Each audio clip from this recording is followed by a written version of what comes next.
جی ناظرین السلام علیکم، کیا حال ہے؟ ٹھیک ہو؟ خیریت ہے؟ خوش و فٹ ہو؟ میں کوٹ مٹھن شریف تے دربار حضرت خواجہ غلام فرید دی دربار دے وچ موجود ہوں. تسے دے بوس ہو انشاءاللہ. دربار دے تو سارے مناظر لکھنے سے خواجہ صاحب دی اپنے قبر مبارک دی زیارت بھی کرنے سے اور دربار دے اندرونی منظر اور وہ کو لکھنے سے تسا سارے نال راسو.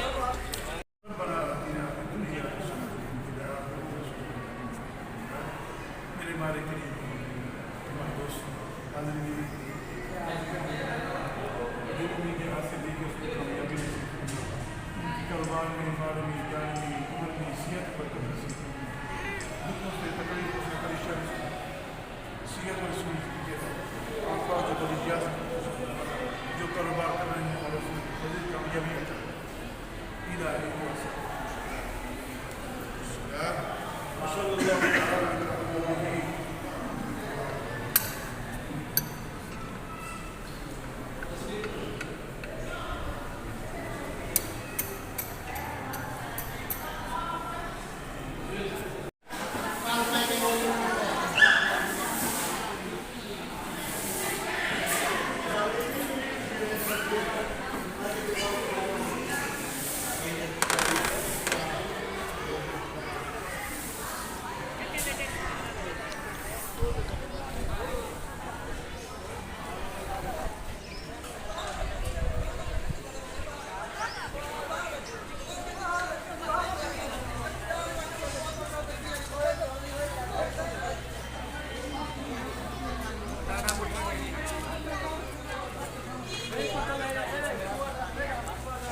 چپ کر دے رہا